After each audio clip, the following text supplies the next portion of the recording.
कक्षा 7 गणित। आज हम लोग अभ्यास 2D को हल करेंगे। अभ्यास 2D जो कि घातांक के नियमों पर आधारित है, या आप धनात्मक और ऋणात्मक घातांक को सरल करने का तरीका समझे हैं या नहीं, उसी पर आधारित है। तो एक्सरसाइज को करने के पहले कुछ सामान्य बातें रिवाइज कर ली जाए, दोहरा ली जाए। जैसे यदि कोई संख्या परिमेय संख्या के रूप में है इस तरह से, और इस पर कोई घात लगी हुई हो 5, तो यदि हम इनमें अंश और हर का स्थान बदल लें, जो हर के स्थान पर लिखा है उसे अंश में कर दें, अंश के स्थान पर जो लिखा है, तो ये घात का चिन्ह बदल दें, दोनों ही मान समान रहे। ये संख्या और ये संख्या से दोनों समान है, पहले से ही ऋण में रहा हो ये,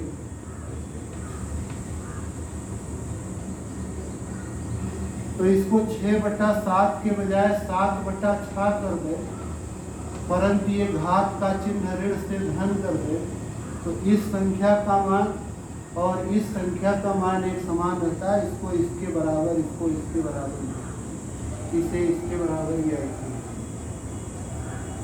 एक दूसरी बात बतानी है हमें कि जब भाग दिया गया होता है, जैसे ये भाग देते 3/4 भागा 2/5, तो इस भाग के स्थान पर हम गुणे लिख लें, परंतु ये जो दूसरी संख्या होती है इसको उलटनी पड़ती, ये 5/2। परिमेय संख्याओं के भाग में आपको बताया गया। हो सकता है कि ये इस तरह बटे के रूप में ना हो, तो भी हमें इस तरह की प्रक्रिया अपनानी है। जैसे ये 5/7, तो अगर हम 5 में भाग के बजाय गुणा करें, परंतु अब इसे 7 ना लिखें, ये 7 लिखा होने का मतलब 7/1, तो इसको उलट देंगे 1/7। जो भी संख्या बटे के रूप में नहीं लिखी है, हम लोग बटे 1 लिख सकते हैं, हर को 1 बना सकते हैं। तो एक इस बात का प्रयोग करेंगे कि भाग के स्थान पर गुणे करेंगे, तो दूसरी संख्या को हमें व्युत्क्रम करके लिखना पड़ेगा, इसका व्युत्क्रम, दूसरी संख्या का व्युत्क्रम करें। और इन सबके साथ साथ घातांक के नियमों को भी आपको इस एक्सरसाइज को हल करने के लिए जानना जरूरी है। 5 नियम है। जैसे पहला है, समान आधार वाली घातांकीय संख्याओं का गुणा हुआ हो तो घाते जुड़ जाए। इसी तरह से समान आधार वाली संख्याओं का भाग हुआ हो तो घातांक घटा ले। इसी तरह से ही ये 5 नियम है। तो आइए एक्सरसाइज के प्रश्नों को करते हैं। जैसे पहला है 3⁴ गुणे 3⁵5 गुणे 3⁵2। तो इसमें घातांक का पहला नियम लगेगा। समान आधार वाली ये तीनों घातांकीय संख्याएं, इन तीनों घातांकीय संख्याओं का गुणा हुआ तो ये घाते जुड़ गए। इसको हम लोग लिख सकते हैं 3⁴ धन 5 धन ऋण। ये हो गया। इसको ऐसे भी लिख सकते थे हम लोग सीधे, ये जो धन और ऋण है इनका गुणा होकर ऋण हो जाए, तो ऐसे भी लिखे होते। इस लाइन को लिखने के बजाय 4 धन 5 ऋण लो, तो भी सही। इस तरह लिखने से थोड़ा स्पष्ट रहता है कि जोड़ा ही गया, लेकिन ये धन और ऋण का गुणा ही है। तो ये हो जाएगा 3⁵5 4 9, 9 में से 9 घट गया 0, और किसी भी संख्या के घात 0 हो तो उसका मान 1, इसका मान आ गया।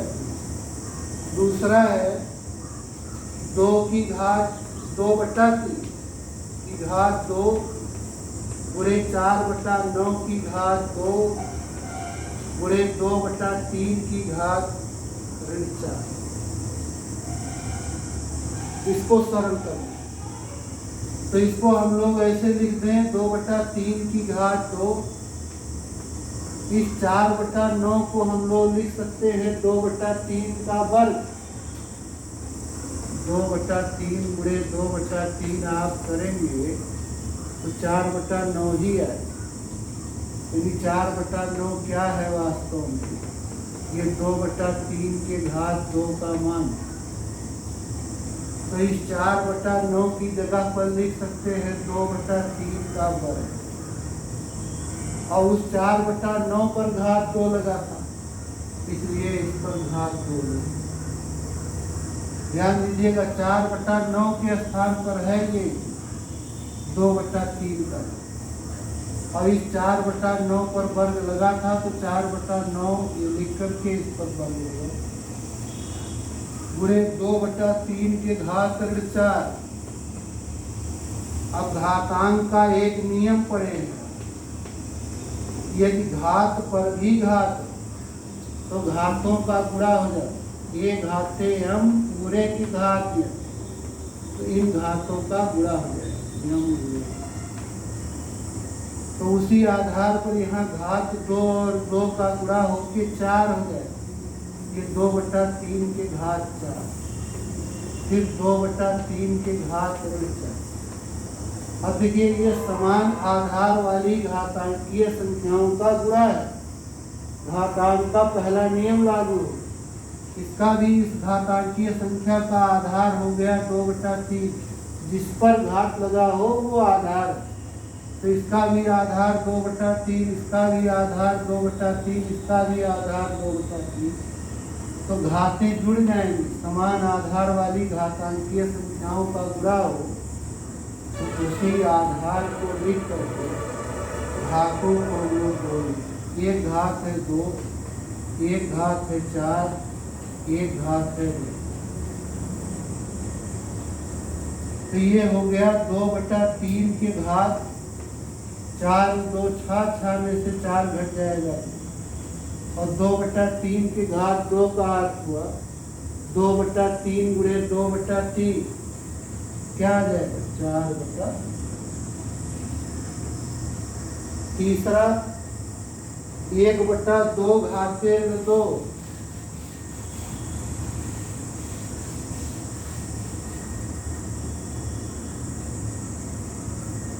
1/2 की घात 2 गुणे 2 की घात, इसका मान लिया।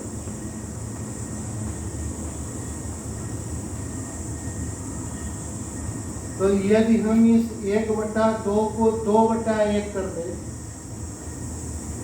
तो ये घात का चिन्ह बदलना पड़ेगा। ये तो अभी बता रहे थे आपको 3/4 के घात 5 लिखा है। इस 3/4 को आप 4/3 कर सकते, लेकिन इसका 5 घात जो कि धन में है ऋण 5 तो इस 1/2 को अगर 2/1 कर दे किया जाए तो अब ये घात का चिन्ह ऋण 2, ऋण के बजाय धन 2 और गुणे 2 घात 2। 2/1 का मतलब होगा 2, 2 में 1 से भाग। ये हो गया 2 घाते 2 गुणे 2 घाते 2। फिर वही पहला नियम, समान आधार वाली घातांकीय संख्याओं का गुणा। ये 2 की घात 2 और 2 जुड़ जाए 2 की घात 4। 2 की घात 4 का क्या मतलब हुआ? 2 को 4 बार लेकर आपस में गुणा, और 2 को 4 बार लेके गुणा करेंगे तो 2 दूना 4, 4 दूना 8, 8 दूना। इसी तरह से चौथा सवाल है 3 के घात 2 गुणे 3 के घात 5, इसका मान पूछ रहे। 3 के घात 2 गुणे 3 के घात चौथा। तो ये भी पहला ही नियम है घातांक का। आधार दोनों संख्याओं का समान है, 3 3, इनका गुणा हुआ है तो घाते जुड़ गए। ऋण 2 धन 5। अच्छा भाई, ऋण 2 और धन 5 कितना हो जाएगा? धन में 3। अब 3 के घात 3 का क्या अर्थ होगा? 3 को 3 बार ले करके तब गुणा। 3 त्रिका 9।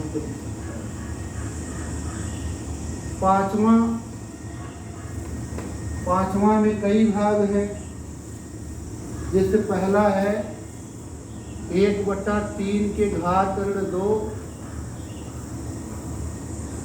गुणे 3 के घात 2 भागा 3 के घात ऋण 3। अब इस 1/3 को अगर 3/1 कर दे किया जा सकता है, लेकिन इस घात का चिन्ह बदल देना पड़ेगा। ऋण 2 के बजाय गुणे 3 के। और ये भी पढ़े हो, अगर भाग के स्थान पर गुणे कर दे तो यहाँ लिखी संख्या का अब व्युत्क्रम लिखना पड़ेगा। इसका व्युत्क्रम इसके बटे में हर में 1 है, कोई संख्या नहीं इसका मतलब। तो ये हो जाएगा 1/3 के घात, इसका व्युत्क्रम। तो ये हो गया 3/1 अर्थात 3 ही रह गया। 3 के घात 2 गुणे 3 के घात 2 गुणे।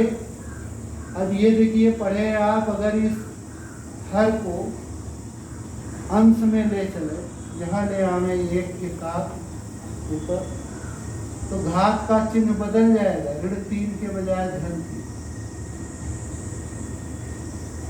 तो अब ये 3 के घात 2 गुणे 3 के घात 2 गुणे 3 के घात 3 हो। 1 से गुणा करने पर यही रहेगा।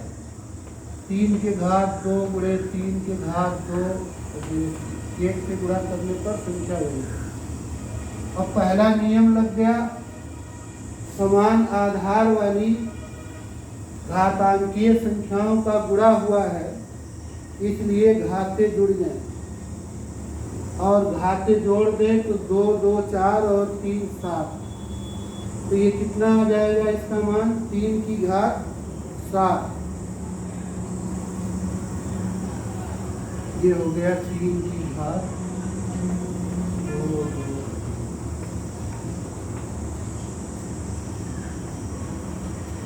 इसी तरह से इस 5वें का दूसरा भाग है। दूसरा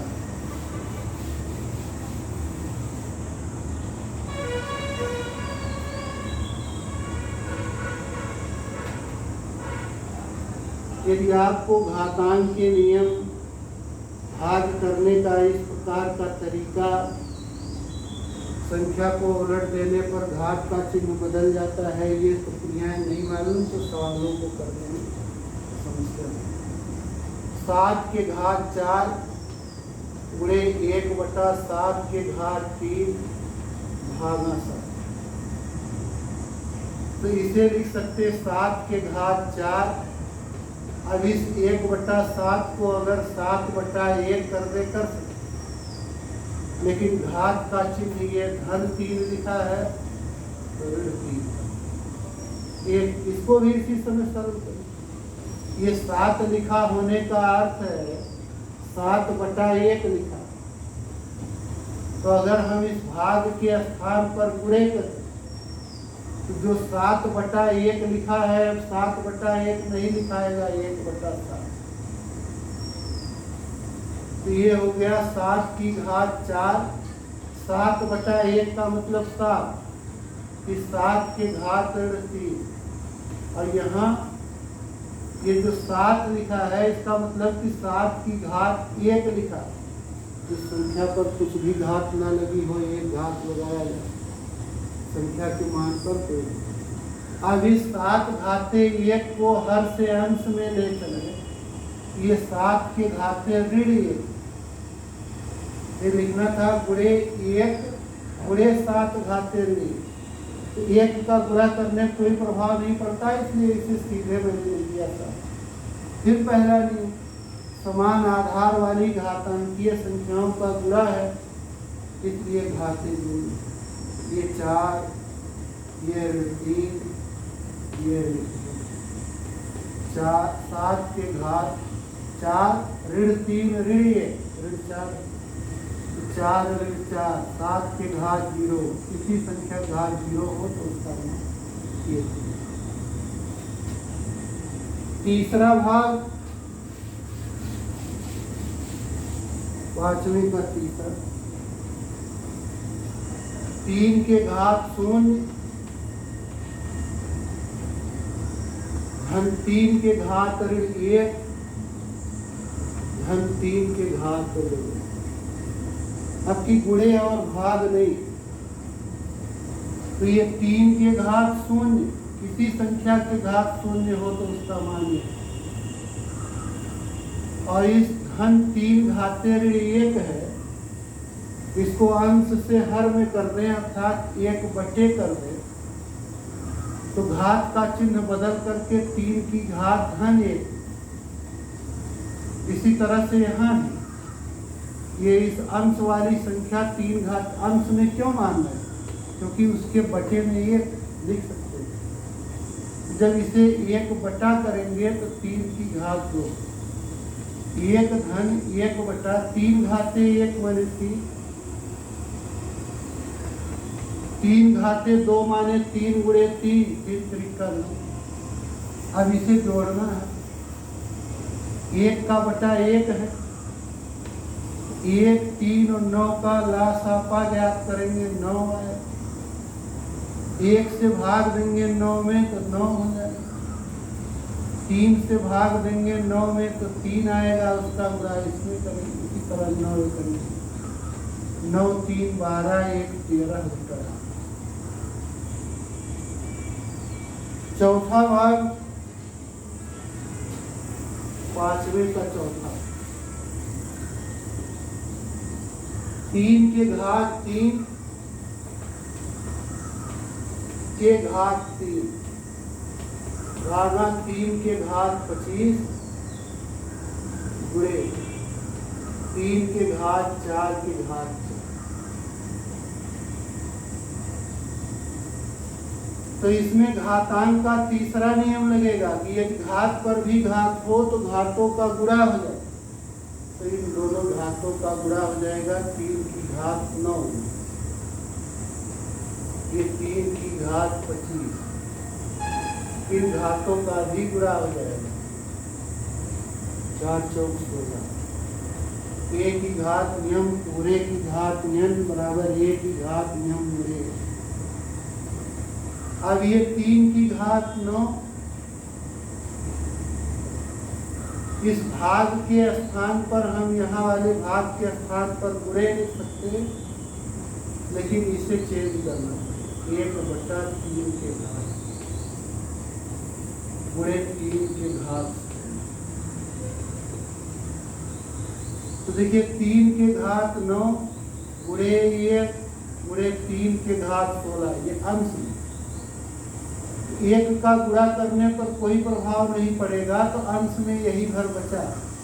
3 के घात 9 गुणे 3 के घात 16 और बचे में ये 3 के घात। तो ऊपर पहला नियम लगा दे, समान आधार वाली घातांकीय संख्याओं का गुणा, ये घातें जुड़ जाएगी 9 और 16, और 9 और 16 जोड़ देंगे तो ये आ जाएगा 25। तो ऊपर भी अंश में भी हो गया 3 घात 25 और हर में भी हो गया 3 घात 25। समान संख्याएं हैं, ये विभाजित होके हो जाएगा। या इसे हम लोग लिख सकते थे 3 के घात 25 भागा 3 के घात 25 बटे का मतलब भाग। अब भाग वाला दूसरा नियम लगा, तो 3 के घात 25 ऋण 25, 3 के घात 0, किसी संख्या के घात 0 हो तो उसका जैसे भी करो आप। किसी किसी प्रश्न को करने की, सरल करने की कई विधियां अपने अनुसार सरल कर लेते। छठवां 2 गुणे 3 पूरे के घात 6 6 घात ऋण 3।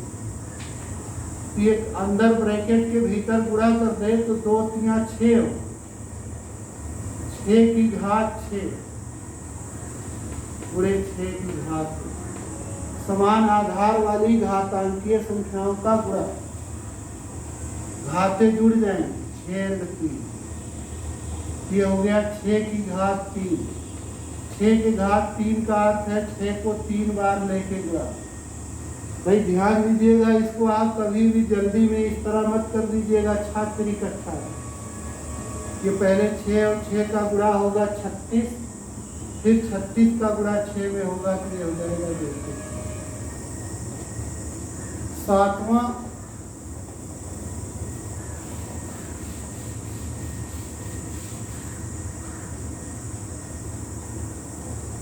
7वां लिखा है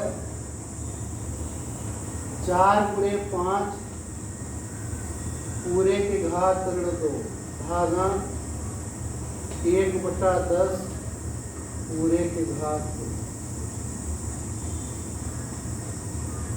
धन 3। इसे लिख सकते हैं, ये 4 5 20, 20 के घात हो गया ऋण 2 भागा ये 1 पर भी घात 2 होगा और 10 पर भी घात 2। ऐसे कोष्ठक में संख्या लिखी हो, गुणा के रूप में हो चाहे भाग के रूप, ये घात का बंटवारा है। ये बराबर ये घात नियम गुणे लगा है गुणे तृतीय। ये बटे के रूप में रहा होता तो भी बंटवारा है, ए पर भी आ जाएगा यम घात बटे भी, उसी आधार पर लिखा है 1 घात 2 बटे 2 और धन 3/4। अब ये 20 घाते ऋण 2, इसको हम लोग अगर 1 बटा करके लिखें तो 20 की घात धन 2 लिखना पड़ेगा। अंश से हर में लेकर घात का चिन्ह भागा 1 घाते 2 माने 1 गुणे 1, 1 करने 2। 10 घाते 2 माने 10 गुणे 10, तो 1/20 घाते 2 कितना हो जाएगा? 20 गुणे 20 4, 1/100। ये हो गया 1/400 भागा 1/400 धन 3/4। अब इसे लिख सकते हैं 1/400 और इस भागा के स्थान पर गुणे कर, लेकिन तब ये वाली संख्या व्युत्क्रम रूप में लिखी जाए 1/100 के बजाय 100/। ये कट जाएगा 100 से, 100 करने में 100, 100 चौका 4, 1 करने में 1, 4 करने में 4, ये हो गया 1/4। इसके बाद धन 3/4, 1/4 और 3/4 जुड़ेगा 4/4, जो कि सरल होके 4 से विभाजित। प्रश्न नंबर 7। अच्छा ये 7वां है। प्रश्न नंबर 8।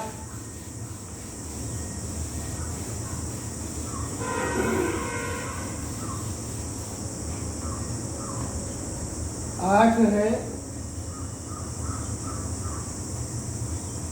ब्रैकेट के भीतर 3/5 के घात 0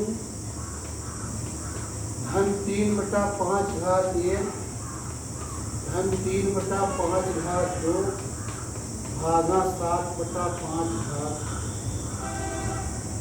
ये ब्रैकेट के भीतर वाला सरल करें, ये 3/5 की घात 0 बटे से नहीं, मतलब किसी के भी घात 0 हो तो उसकी वैल्यू 3/5 घाते 1 का मान यही 3/5 रहेगा। अच्छा 3/5 के घात 2 है तो 3/5 घात 2 का अर्थ हुआ 3/5 गुणे 3/5, और ये गुणा करेंगे तो क्या आ जाएगा 3/5 गुणे 3/5, ऊपर हो गया 3 त्रिका 9 और बटे में 25 भागा। इसी तरह इसको भी लिख दे 7/5 घात 2 का अर्थ हुआ 7/5 गुणे 7/5, तो 7 7 का गुणा 49, 5 5 का गुणा।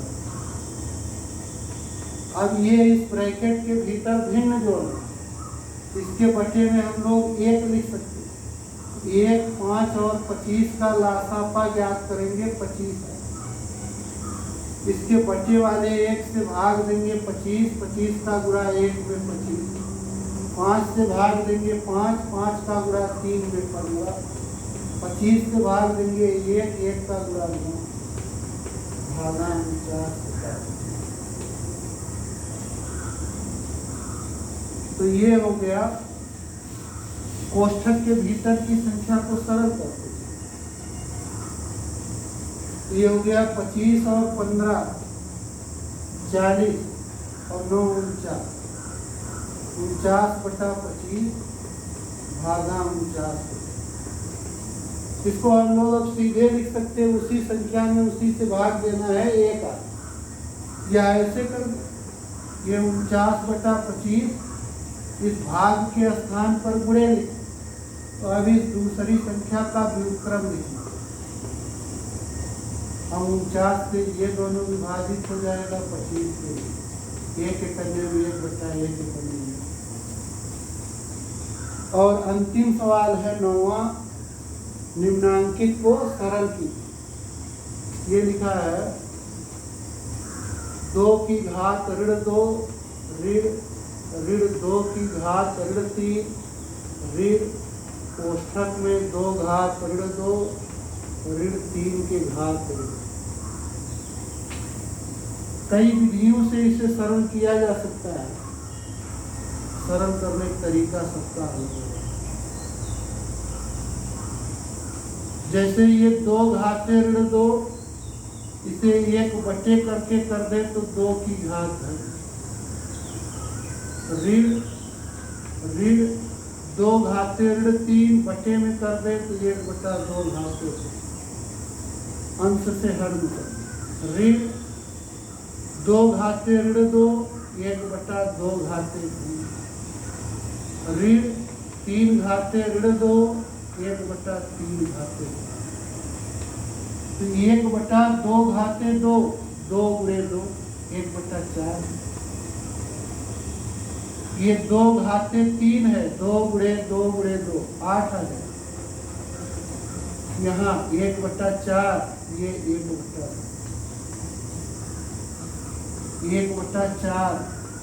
ऋण 1/8। ये कोष्ठक के भीतर सरल कर, कोष्ठक के भीतर सरल कर दीजिए, या ऐसे पूरा पहले सरल कर लीजिए। ये हो जाएगा ऋण 1/4। इस ऋण के कारण ब्रैकेट के बाहर जब ऋण होता है तो भीतर का चिन्ह बदल जाता है, तो इस ऋण के कारण ये हो जाएगा।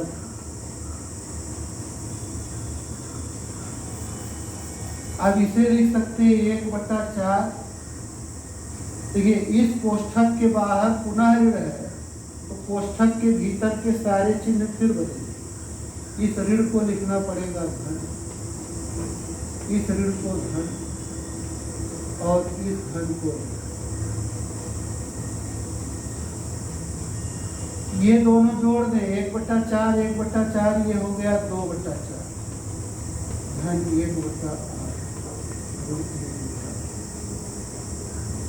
तो 4, 8 और 9 का लासापा गया।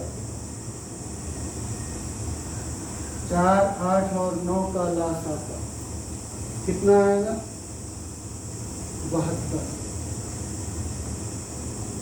4 से भाग देंगे, इसमें 18 आएगा। 18 का गुणा 2 में हो गया 36। 8 से भाग देंगे 9 आएगा। 9 का गुणा 1 में करेंगे 9 से भाग देंगे तो 8 है। 8 का गुणा 1 में कर देना। ये हो गया धन वाले जोड़े तो 36 9 45 ऋण 8 बटे 72। 45 में से 8 घटा दे तो 37 होगा। इस प्रकार ये